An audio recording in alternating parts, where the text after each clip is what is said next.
Angelologia, estamos falando sobre as 4 ordens de anjos que foram criados. Primeira ordem, os anjos da criação, que estão tomando conta dos elementos da natureza. A função deles é especificamente essa: tomar conta do sol, da lua, das estrelas, da terra, do fogo, do ar. Eles não se intrometem em mais nada. Esses anjos, eles continuam também no turno deles, porque são anjos da ordem da criação, vai até o fim do mundo. Começou antes da criação, livro de Jó, capítulo 38, e eles vão até o fim do mundo, até o fim do mundo. Esses aí não mudaram de turno. Depois eu vou falar sobre a rebelião deles. Surgiu uma segunda ordem de anjos, que são os anjos da ordem de Israel, ou da lei. Estiveram em evidência de Abraão até a vinda de Cristo. Enquanto a lei estava vigorando, eles estavam aí a plenos pulmões. Foram eles que apareceram para Abraão, Isaac, Jacó, que apareceram para Gedeão, que apareceu para Josué. Esses anjos apareceram para Davi, Salomão, essa turma toda. Anjos da ordem da lei, ou da ordem de Israel. Depois nós entramos na ordem dos anjos da salvação, Novo Testamento. Começa-se com a vinda de Cristo, primeira vinda, e se estende até o dia da volta de Jesus. Estes anjos não foram julgados ainda, e eles serão julgados, porque eles são mordomos, estão exercendo a mordomia deles. Agora, eles devem servir bem. Se não servirem bem, são retirados do turno, são retirados do serviço, até o dia que, diz o apóstolo Paulo, serão julgados pela igreja. 1 Coríntios, capítulo de número 6. Não sabeis que havemos de julgar os anjos? Aí vocês têm que fazer o paralelo entre o que o apóstolo Paulo falou, porque ele estava falando de um irmão que estava lá em imoralidade, que não tinha sido julgado pela igreja, e ele falou: por que vocês não julgam esse irmão rápido? Ou não sabeis que vocês vão julgar os anjos? Tem um paralelo então. Aquele irmão, ele foi julgado por Paulo? Foi. Ele foi banido da igreja? Não, ele foi tratado. Segundo a carta aos Coríntios, ele foi trazido de volta. Por isso a gente pode, por inferência, por raciocínio, saber que esses anjos, eles podem errar na mordomia deles, mas eles não serão condenados. Que tipo de anjo que vai ser condenado? São esses anjos que pecaram contra o seu lugar de habitação. Eles entraram para a categoria de anjos rebeldes, rebeliões que aconteceram, que eu vou explicar daqui a pouco, se for possível nessa aula ainda. Pode ser para todos. Amém. Estes anjos da ordem da salvação, eles vão até que momento? Até o dia do arrebatamento da igreja. Enviará os seus anjos, Mateus capítulo 25. Recolherá os seus eleitos, seus escolhidos, de uma a outra extremidade dos céus. Estão aguardando. Estes anjos do arrebatamento, eles ainda não entraram em turno. Estão aguardando. Eles foram criados para isso. Quem está em turno são os anjos das igrejas, principados, potestades, tronos e dominações. Esses estão em evidência, esses ficam por aqui mesmo. Os anjos do arrebatamento estão aguardando a ordem, tá? Dada a palavra de ordem, mediante a voz do arcanjo e a trombeta de Deus, acontece o arrebatamento. Portanto, quando acontecer o arrebatamento, muda-se de turno mais uma vez, porque tem anjo que Deus criou especificamente para trazerem juízo. É para isso que eles foram criados, para trazerem o juízo. Aí abrem-se os 7 selos, tocam-se as 7 trombetas e as 7 taças. É tão mirabolante isso daqui, que existem anjos que foram criados, desde o dia que eles foram criados, eles estão dentro de um templo. Esse templo fica no céu. Eles não têm autorização para sair do templo enquanto não chegar a hora. Foram criados lá dentro, ficam lá dentro, estão lá dentro. Só eles têm as 7 taças, tá bem? Só eles. Não é que o anjo da trombeta é o anjo da taça, o anjo, não tem essa mistura no céu. É cada um na sua. É cada um com a sua ordem, com o seu serviço. Ordem de serviço, pensa, numa ordem de serviço. Você tem que tocar a sua trombeta. Aí cada um toca a sua. Um não toca a trombeta do outro. Cada um sabe o juízo que ele vai derrubar. E está esperando a hora, porque pode tocar a trombeta? Não. Porque a Bíblia diz: e foram dadas 7 trombetas para os anjos. Foram dadas. Quer dizer, e na hora que ele toca a trombeta, o juízo tem como não acontecer? O juízo tem que acontecer. Ele fica com remorso? Ele fica com medo? Ele fica com misericórdia? Nada disso. Esse anjo, ele tem autonomia, ó. Autonomia. E ai dele se disser, eu estou com dó da humanidade, não vou tocar a minha trombeta. Aí ele peca. Ele tem que tocar a trombeta dele. Anjo não sente remorso, tá bem? Você não vai ver anjo com misericórdia. Anjo tendo misericórdia. Você não vai ver. E por que ele não tem misericórdia? Porque está obedecendo a ordem estrita. Não é que ele não tem sentimento, tá? Ele tem sentimento. Tem um anjo lá no livro de Zacarias, que ele coloca as mãos para o céu e fala: Senhor, até quando o Senhor não terá dó de Jerusalém? Ele faz uma oração. Só que ele vai lá e intromete no plano de Deus. Deus livre ele.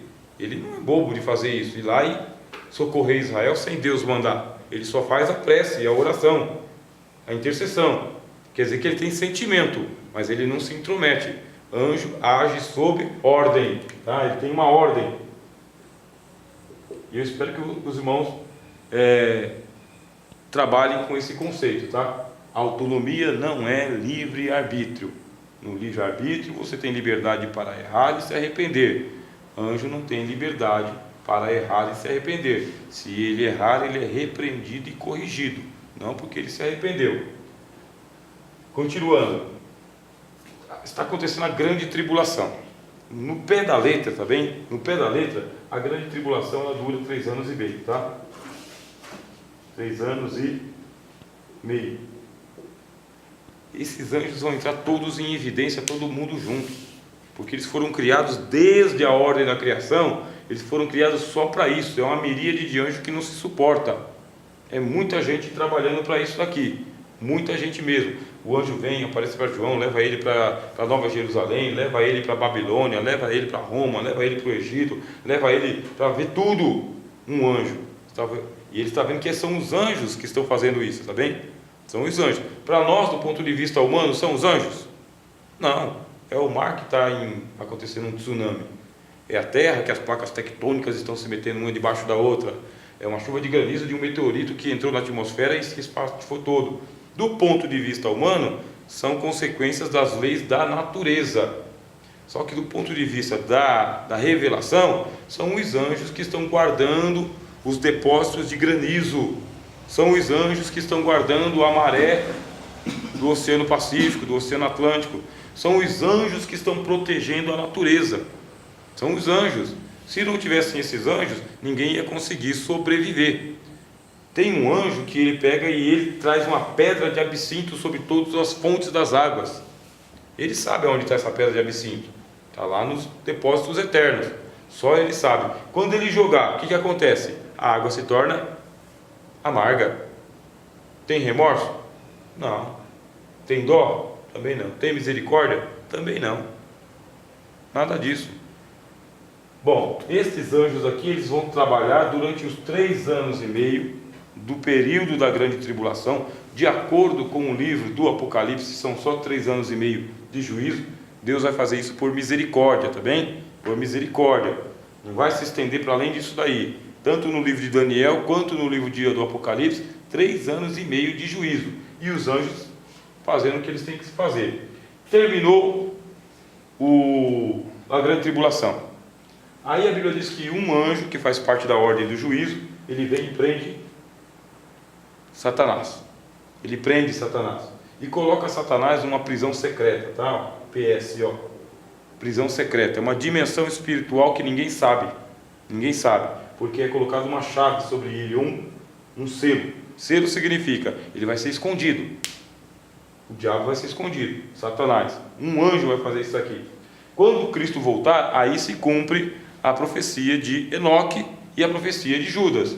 Todas as miríades celestiais descem. Aí sim, os anjos da ordem da criação, os anjos de Israel, os anjos da igreja, os anjos do juízo, aí se revela. Porque a tampa que está aqui impedindo a gente de ver o céu, essa tampa vai ser retirada. Tem uma tampa aqui em cima. A gente não consegue enxergar. No dia da volta de Jesus, a tampa sai. E o céu vai se abrir. E nós vamos ver a Jerusalém Celestial. Quando eu falo nós, é a turma que ficar para o final da grande tribulação. Mesmo nós que fomos arrebatados, estarmos com o Senhor nos ares, nós também veremos, porque a Nova Jerusalém ou Jerusalém Celestial, ela está acima do céu, aonde vai acontecer o tribunal de Cristo. Nós seremos levados para os céus, mas ainda Jerusalém está acima da nossa cabeça. Tem uma tampa ainda. Cristo vai tirar essa tampa. Autor aos Hebreus, capítulo de número 12, tá? Ele fala que nós já chegamos ali junto aos milhares de anjos. Só que o que acontece? Terminou a grande tribulação, Cristo desce, a tampa é retirada, todos os anjos de todas as ordens e patentes e serviços, todos os anjos descem. Todos os anjos descem para se instalar o milênio. E no milênio vai estar todo mundo trabalhando. A igreja vai estar trabalhando, os anjos vão estar trabalhando, Israel vai estar trabalhando, os profetas do Antigo Testamento glorificados vão estar trabalhando, e o próprio Cristo, né? Entronizado. Trabalhando como? Trabalhando com a turma que vai nascer no milênio, tá? No reino. Porque o reino de Deus, ele é serviço. É uma ordem de serviço. É o reino de Deus. Deus está reinando com todo mundo. Com todo mundo. O livro de Isaías fala que vai acontecer pecado no milênio. As pessoas vão pecar. E quem é que vai tomar conta dessa turma que vai pecar? Os anjos, a nação de Israel, o povo da igreja e os profetas, junto com os apóstolos que estão sentados, cada um no seu trono. Esse aqui é o mistério que a Escritura revela para nós. Vai terminar o milênio. Quando terminar o milênio, a Bíblia diz que esse Satanás que está escondido, ele vai ser liberado. Então, a cadeia dele vai ser aberta. E quando ele for liberado, aí a gente está com um problema, porque diz que ele sai a enganar todo mundo que nasceu no milênio. Todo mundo. A terra vai estar tomada de gente. Uma coisa de louco. E ele vai conseguir enganar os filhos do milênio. Engana os filhos do milênio. E a gente não sabe exatamente, tá, no pé da letra, o que vai acontecer, porque diz que cai fogo do céu e consome Satanás. Fogo do céu consome Satanás e os seguidores dele também. E o interessante é o seguinte, que a Bíblia diz que ele é lançado no lago de fogo, mas não fala dos demônios, não fala dos outros demônios que já foram presos no dia da volta de Jesus. Bem, falta esse material, porque vai haver um julgamento dos anjos que estão presos porque se rebelaram, e vai haver um julgamento dos anjos que na sua mordomia cometeram algum erro na sua autonomia, algum erro. E assim, eu não me incomodo com as perguntas de vocês, bem, professoral é isso mesmo, vamos diluir isso aí, por causa que é novidade. Do ponto de vista da teologia, é novidade. Eu falei para vocês, tem muita negligência. Você vai lá, você estuda, você pesquisa, você rejeita, você encontra a verdade, você raciocina com ela. Quer dizer, é uma aula livre para se fazer as perguntas. E é bom que se façam as perguntas mesmo, e que surgiram, e que devem surgir. Tá bem? Teólogo é assim mesmo. Teologia é assim mesmo. Tem um mistério e a gente quer saber. Esse ponto aqui do julgamento dos demônios, por exemplo, falta a referência bíblica para falar sobre o julgamento deles. Falta a referência bíblica. A referência do livro do Apocalipse. Não fala da prisão dos demônios. O que se fala? Fala-se lá em Mateus capítulo 25, né? O fogo eterno preparado para o diabo e os seus anjos. Qual é a inferência? A inferência é que os demônios já estão lá, no lago de fogo. Só que o Apocalipse não fala. O que diz o Apocalipse? Diz que, eu vou trazer uma nota importante aqui, tá? Que é uma teologia que não é que está saindo agora, é uma teologia antiga.